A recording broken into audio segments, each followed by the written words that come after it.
Bienvenue, mesdames et messieurs, sur LCA, la nouvelle chaîne africaine. La présidentielle est prévue en République du Congo le 15 mars 2026 et déjà, c'est la veille d'armes au sein des états-majors des partis politiques qui sont au total 7 candidats à être dans cette course présidentielle. Et l'ancien député et ancien ministre délégué en charge des relations avec le Parlement, Digne Elvis Salissa Okombi, a lui déjà fait son choix et ce depuis longtemps. Il soutient la candidature et la réélection du président sortant Denis Sassou Nguesso. Il est par ailleurs l'initiateur de la campagne Loboko Ya Patriarche, une campagne lancée en février 2025 pour soutenir la candidature du président sortant. Il est également à la tête du mouvement Le Patriarche, un mouvement dont dont l'identité est la vague bleue. Mais il ne fait pas que ça, il est également l'auteur d'un livre, Entreprendre une dynamique au cœur du développement de l'Afrique. Nous le recevrons en personne à la fois pour évoquer les enjeux de cette présidentielle et aussi son livre qui consacre à l'entrepreneuriat au Congo et en Afrique. Monsieur le ministre, bienvenue à vous et merci d'avoir accepté notre invitation. Merci, c'est moi qui vous remercie. Merci pour Alors vous, monsieur le ministre, avant tout le monde, vous avez décidé à la fois de susciter la candidature du président sortant et après sa réélection. Qu'est-ce qui vous a motivé à commencer déjà en 2025 cette campagne Loboko Ya Patriarche pour susciter la candidature du président sortant? je crois que, à l'image de beaucoup de Congolais, déjà à partir de l'année passée, nous nous posions déjà la question de savoir quelle serait la suite de ce que nous avions commencé déjà avec le président sortant. Oui. Et face à des déclarations de candidature qui se faisaient déjà de gauche à droite, nous avions pensé déjà en ce temps-là Oui. qu'il était important que nous puissions susciter un mandat de plus avec le président, de façon que nous puissions continuer ce que nous avons déjà commencé. Ce que vous avez quand vous parlez de ce que vous avez déjà commencé, vous faites allusion à quoi précisément? Et là, cette question fait appel au bilan, puisque vous parlez de ce que vous avez déjà commencé. Et ça fait des décennies que vous avez commencé quelque chose. Vous pensez à quoi précisément? Mais évidemment, ça fait des décennies que, sous la coordination du président de la République, je crois que le Congo est un pays en construction. Il y a beaucoup de choses qui se font. Et aujourd'hui, quand je dis nous avons commencé, c'est près de 80% des peuples congolais qui l'ont élu déjà en 2021 et qui aujourd'hui sont prêts à recommencer, à repartir avec lui pour continuer évidemment dans cette marche vers le développement que nous avions initiée autour du président de la République. C'est vrai, vous êtes jeune, mais vous êtes déjà un vieux routier de la politique congolaise. Et quelle est la particularité de cette campagne qui s'ouvre le 8 février prochain? La particularité, c'est la possibilité de décider sur deux choses. Voilà. Soit nous partons dans une continuité dans ce que nous connaissons, et dans ce que nous savons, ce que nous pouvons faire ensemble, soit nous rentrons dans un saut de l'inconnu.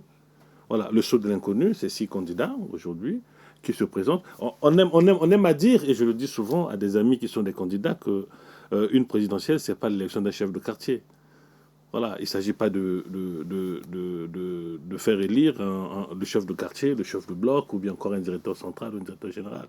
Il s'agit d'élire une personne qui, pendant 5 ans, aura à décider sur l'avenir du Congo sur les 5 ans à venir. En ce moment-là, c'est quelque chose de très sérieux.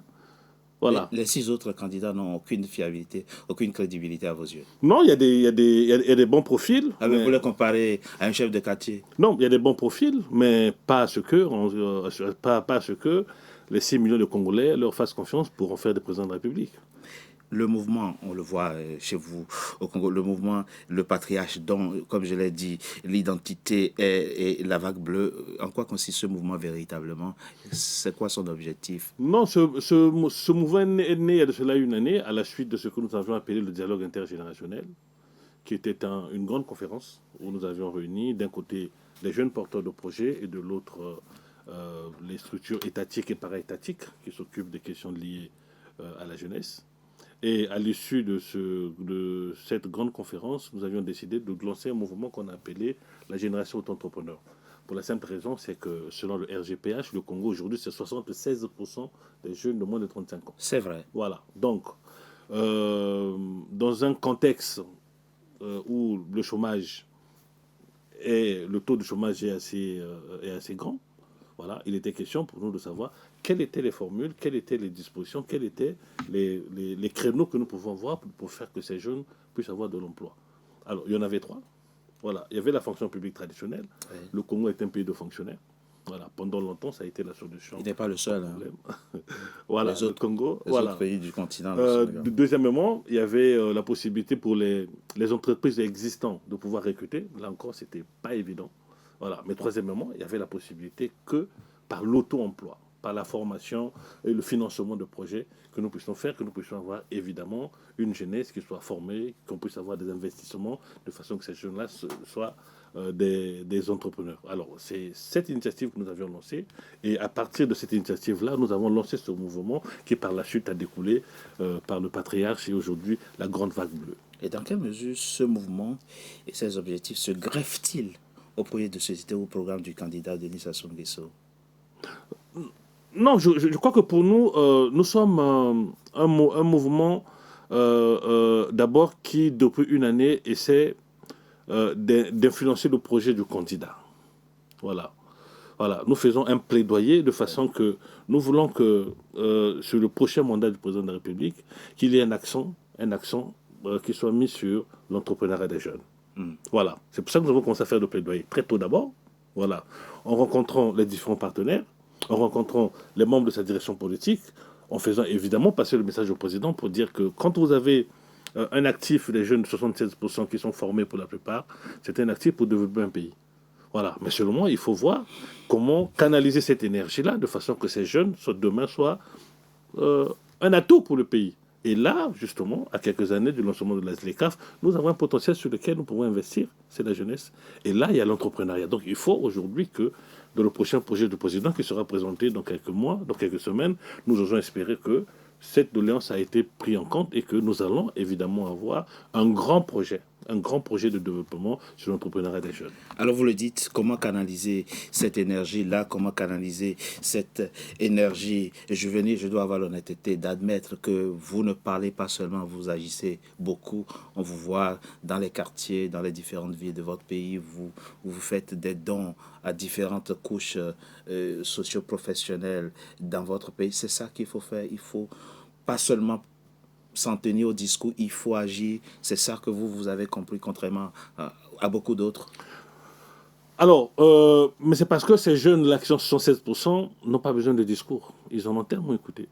Mais à l'image des jeunes africains, partout, oui, c'est vrai. D'Abidjan à Douala ou encore à Kinshasa, je pense que les jeunes sont pratiquement en état de divorce avec les politiques traditionnelles. Il y a un désamour. Voilà, il y a un désamour. Voilà, politique. L'élite politique, parce que trop de discours tue les discours. Voilà. Aujourd'hui, ils ont besoin du concret. Voilà. Ces jeunes, ils voient des grands pays, les dragons asiatiques, ils voient la Chine, ils voient Singapour, ouais. Ils rêvent. Voilà. Ils ont besoin que leur pays soit ces grands pays qui ont aujourd'hui des économies émergentes. Voilà, donc aujourd'hui, ils ont besoin de l'action. C'est pour cela que nous, dans le cadre de ce plaidoyer, nous avons dit, bon, nous n'avons pas les moyens de l'État, certes, voilà, mais nous pouvons dire à l'État, voilà les attentes de ces jeunes-là. Voilà comment, avec peu, on peut aider les jeunes, et voilà comment on peut leur trouver des débouchés de façon que demain, ils soient plus responsables. Entreprendre une dynamique au cœur du développement de l'Afrique, c'est le titre de votre livre publié aux éditions L'Harmattan. Parce que, comme vous le dites, l'État ne pourra plus créer les emplois à la hauteur du chômage qu'il y a. L'avenir du continent qui est juvénile, qui est jeune, comme vous le dites, passe par l'entrepreneuriat, c'est ça? Mais évidemment, l'Afrique, c'est l'Inde de demain. L'Afrique, c'est la Chine de demain. Voilà, c'est en Afrique qu'on trouvera de la main-d'œuvre qualifiée, c'est de la Chine, de l'Afrique, je disais, qu'on trouvera, pourquoi pas, des Dangote multipliés fois 1000. C'est en Afrique qu'on trouvera demain des économies émergentes, de l'Afrique qu'on trouvera des opportunités. Moi, je crois fermement que si c'est une prise de conscience à ce niveau-là, demain, on trouvera des Occidentaux qui viendront en Afrique pour trouver des opportunités d'investissement ou d'emploi, pourquoi pas. Mais il faut qu'il y ait en quelque sorte un déclic qui se fasse. Voilà. Il faut qu'il y ait les États puissent comprendre que lorsqu'on a un continent jeune et que ces jeunes-là ne peuvent pas être considérés comme un problème. Non, les jeunes africains ne sont pas un problème. Voilà, ils sont la réponse, ils sont la solution aux problèmes auxquels l'Afrique est confrontée. Il suffit juste que les politiques publiques soient concentrées pour trouver des solutions pour ces jeunes-là. de les orienter déjà vers l'entrepreneuriat, de trouver des financements. Voilà. De trouver des financements, parce que de l'entrepreneuriat sans financement, ça ne veut absolument rien dire. Voilà. Et ensuite, je crois que ces jeunes seront le résultat de ce que l'Afrique sera dans 10, 15, 20 ans. Ah ben vous savez que nos systèmes éducatifs produisent des diplômés dont la plupart ne sont pas utiles et donc absorbables par le marché de l'emploi. Mais c'est une réalité parce que, pour prendre le cas du Congo, Oui. jusqu'au début des années 80, la fierté dans une famille, c'était d'avoir un enfant fonctionnaire. Les parents étaient fiers d'avoir un enfant fonctionnaire. En ce moment, le système éducatif était fait de façon qu'on forme des fonctionnaires, C'est ça. voilà, des administrateurs. Voilà. Aujourd'hui, dans le contexte de la mondialisation que nous avons aujourd'hui, c'est devenu une utopie. Voilà. Donc, du coup, c'est un ensemble de réformes qu'il faut faire aujourd'hui, voilà, pour emmener les jeunes vers l'entrepreneuriat. Et nous disons toujours que la formation d'abord, plus le financement égale l'emploi. Mais il faut commencer par la formation. Oui, le Voilà. contenu de la formation. Le contenu de la formation. Voilà. Qui soit adapté aux réalités. Qui soit adapté aux réalités. Mais comme je dis, vous avez chez nous un secrétaire principal d'administration qui travaille avec un baccalauréat et parfois une licence, gagne entre 100 et 150 000. Mais un bon plombier gagne plus que ça. C'est ce qu'il gagne en une journée. Voilà. Vous dites dans votre livre, Monsieur Okombi, je vous cite, page 11, l'Afrique, parce que vous ne pensez pas que Congo, vous pensez Non. Tout le continent. Bien sûr. Et vous écrivez bien, je dois le dire aussi. L'Afrique vit un moment unique de son histoire. Les vieux modèles se fissurent, les anciennes certitudes vacillent, mais une promesse nouvelle s'élève. Cette promesse, elle a la forme d'un continent jeune, porté par une génération qui ne renonce pas. Lorsqu'on observe le Congo, ce pays vibrant, contrasté, multiple, on mesure à quel point cette promesse prend racine dans le réel. Vous avez une là de poétiser la souffrance et l'espoir. Mais pas de poétiser, mais surtout, dès les premières pages déjà, j'essaie de décrire Brazzaville aux premières heures du matin. Voilà, voilà. Quand vous êtes dans les quartiers de Brazzaville, Poto, Mungali, vous voyez comment ces jeunes-là, voilà, souvent diplômés, mais qui ont laissé les diplômes à côté parce que nous ne trouvons pas de débouchés d'emploi, mais qui sortent le matin, chacun avec son téléphone, voilà, en train de chercher les opportunités d'emploi. Voilà, vous voyez ces mamans avec les étalages qui essaient de se chercher quelque chose, cette économie dynamique de l'informel, voilà, qui essaie de booster quelque chose. Et puis c'est cette économie finalement qui fait vivre toute la société congolaise. Voilà. Mais ce que je décris aujourd'hui au Congo, à Brazzaville, vous traversez à Kinshasa. C'est le même contexte, c'est la même réalité. Au Cameroun, au Côte d'Ivoire, vous voyez comment. Voilà. Donc je crois que c'est une dynamique qu'il faut prendre conscience, il faut impulser. Voilà, il faut que les politiques publiques aujourd'hui soient orientées de pouvoir canaliser tout ça. Je crois que c'est comme ça que les économies africaines pourront faire un bond en avant. Et vous le dites si bien et plus profondément encore dans le chapitre La jeunesse africaine, une force immense au cœur d'un continent en transformation. Vous dites, je vous cite, Monsieur Okombi Salisson, la jeunesse africaine est aujourd'hui au centre d'un mouvement profond, presque silencieux, mais irrésistible, qui traverse tout le continent. Vous l'avez dit. Elle n'est pas une abstraction statistique ni une catégorie sociale définie par l'âge. Elle est une présence vivante, une respiration collective, une énergie qui puise dans les villes en expansion. Mais parce que nous sommes même, la jeunesse africaine est aujourd'hui même la cause de cette expansion anarchique qui se fait dans nos villes. Mais c'est ce besoin de pouvoir aujourd'hui trouver les solutions à leurs problèmes. Ces jeunes ont besoin d'emploi. Voilà. Faute d'avoir un cadre légal, ils s'investissent et élargissent des villes. Et nous avons ce développement parfois sauvage des villes africaines. Alors, souvent, ceux qui voient l'Afrique qu'à travers des clichés, quand ils voient la jeunesse africaine, ils ne voient que pauvreté, voilà, ils voient que certaines choses, mais il faut plonger dans l'Afrique profonde. Il y a du dynamisme, il y a de la mutation positive. Voilà, il y a des mutations positives, comme vous dites. Voilà, il faut rentrer dedans pour constater que... Je discutais avec un ami qui m'a posé la question un jour, il y a déjà quelques jours, il dit, mais je voudrais venir en Afrique pour y investir. J'ai dit, non, ne venez pas. Il dit, mais... Et pourquoi je ne peux pas venir? J'ai dit, mais si vous venez en Afrique, si vous venez investir en Afrique, vous avez la possibilité d'être riche, plus vite qu'en Europe ou encore en Asie. Parce que nous sommes un continent en construction. Et les opportunités que nous avons là-bas, nous voulons les garder pour les jeunes Africains.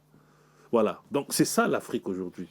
Voilà. Si aujourd'hui, il y a cette prise de conscience qui se fait au niveau global, si les politiques publiques, je continue à confirmer, à réaffirmer la prépondérance aujourd'hui des pouvoirs publics de pouvoir mettre des conditions pour développer un certain nombre de secteurs, un certain nombre d'opportunités, de façon que cette jeunesse-là soit prise en charge et qu'il y ait réellement des opportunités. Je crois que l'Afrique s'en sortira. Vous croyez que l'Afrique s'en sortira? On le voit dans votre livre. Il se dessine effectivement l'espoir donc d'une Afrique nouvelle. Vous l'avez titré d'ailleurs dans votre livre, Une Afrique en transformation. Revenons au Congo et au 15 mars 2026. Nous sommes donc au soir du 15 mars 2026. Il fait aucun doute que votre candidat va remporter cette présidentielle. C'est la relation que le président a su créer au fil du temps avec les populations. Je crois que pour des centaines, pour des milliers de Congolais, ce n'est que normal que le président de la République soit réélu. Vous êtes sûr? Les attentes sont immenses et beaucoup d'attentes n'ont pas été satisfaites ces dernières années. Du coup, je pense que... Je connais très bien votre pays. De plus en plus, nous l'appelons à prendre conscience de ces attentes-là. Voilà. Et non seulement lui, les attentes de ces jeunes, ils sont sur 76%, c'est pas rien. Voilà. Et ces jeunes-là ont des attentes, et je crois qu'aujourd'hui, ce n'est que la prise de conscience des besoins réels de ces populations-là, de cette catégorie sociale, qui fera que le Congo puisse avancer. Au cas contraire, voilà, il faut éviter que ces jeunes se transforment demain. Voilà, en autre chose que ce côté optimiste que nous sommes en train de mettre en avant dans le cadre de leur avenir. Digne Elvis Salissa Okombi, je rappelle que vous êtes ancien député, ancien ministre en charge des relations avec le Parlement, patron, ou si on préfère, un des patrons du mouvement, le patriarche. Vous soutenez sans aucune ambiguïté la candidature, et ce depuis très longtemps déjà, la candidature du président sortant, Denis Sassou Nguesso. Merci d'avoir été notre invité. C'est bon, merci. Mesdames et messieurs, c'était notre invité. Merci d'avoir été nombreux à notre compagnie. À très bientôt pour un nouveau numéro de notre invité.